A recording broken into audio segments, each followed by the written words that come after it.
Imagine this. The price of your favorite coffee skyrockets overnight, or the smartphone you've been eyeing becomes unaffordable. What's behind these sudden changes?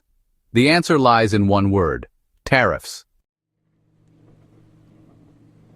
Hi, and welcome to today's video, created by GV Finance. If you've been following global trade or the world economy, you've probably heard the term tariffs a lot lately. But what exactly does it mean, and why should we care?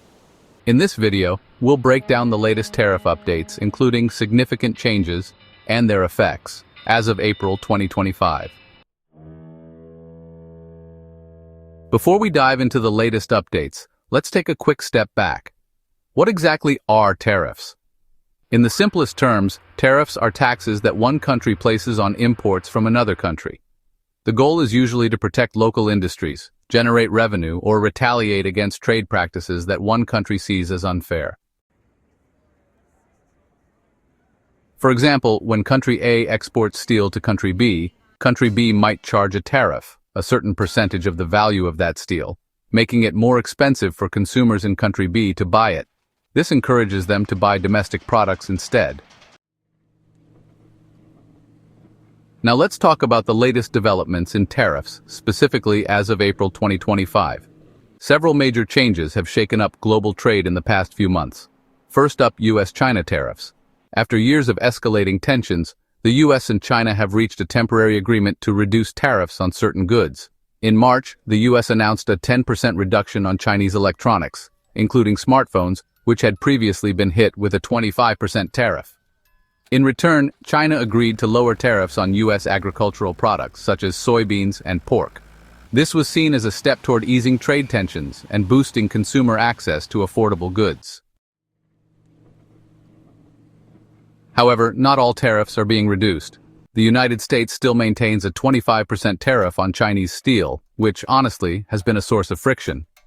China, on the other hand, is keeping tariffs high on U.S. cars and industrial machinery. These ongoing tariffs on steel and machinery are meant to protect U.S. industries and address concerns about China's overproduction in these sectors.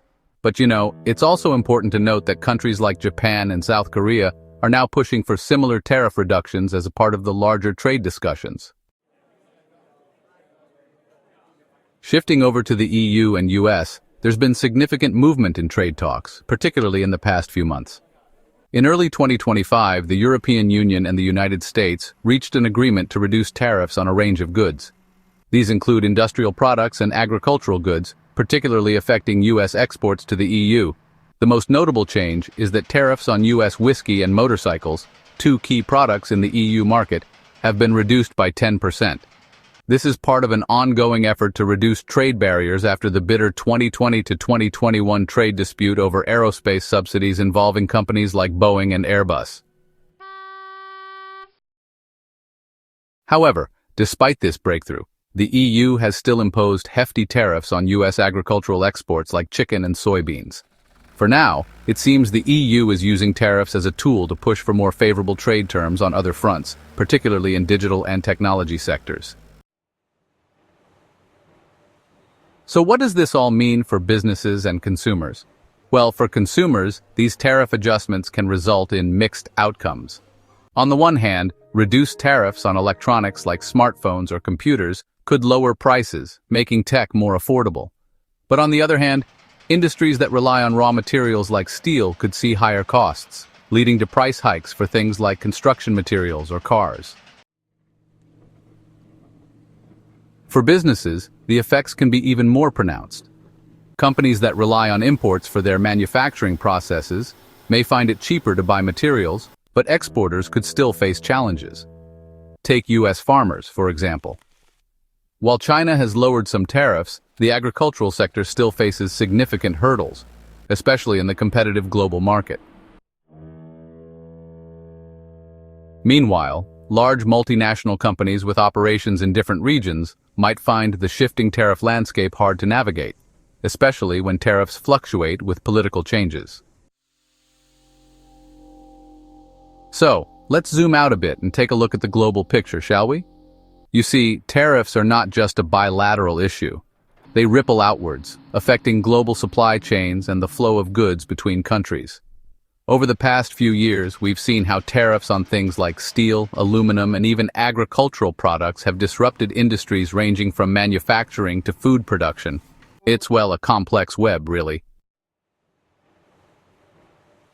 Many companies have already shifted their production to avoid tariffed products or to mitigate higher costs. Countries like Vietnam, India, and Mexico have become new hubs for manufacturing as companies look for alternatives to China. But, this shift also brings new challenges like supply chain inefficiencies or changing labor costs. However, the long-term effects are still unclear. Some experts believe that while tariffs are used to protect domestic industries, they can also lead to trade imbalances, lower global economic growth, and higher consumer prices. In fact, some economists warn that if tariffs continue to escalate, it could hurt both consumers and businesses alike in the long run. So, what can we expect moving forward? Well, it looks like tariff negotiations will continue to evolve, with some countries seeking more tariff reductions while others remain firm on protectionist policies. We'll likely see more trade agreements and disputes come into play, with the global economy being shaped by these decisions. For consumers, it means we might see fluctuating prices on certain goods, and businesses will need to stay nimble as they navigate this shifting landscape. The takeaway: the world of tariffs is complex and constantly changing, but it's also a crucial part of the global economy that affects everyone. Thanks for watching. If you found this video helpful, don't forget to hit the like button and subscribe to our channel for more updates on international trade and global economics.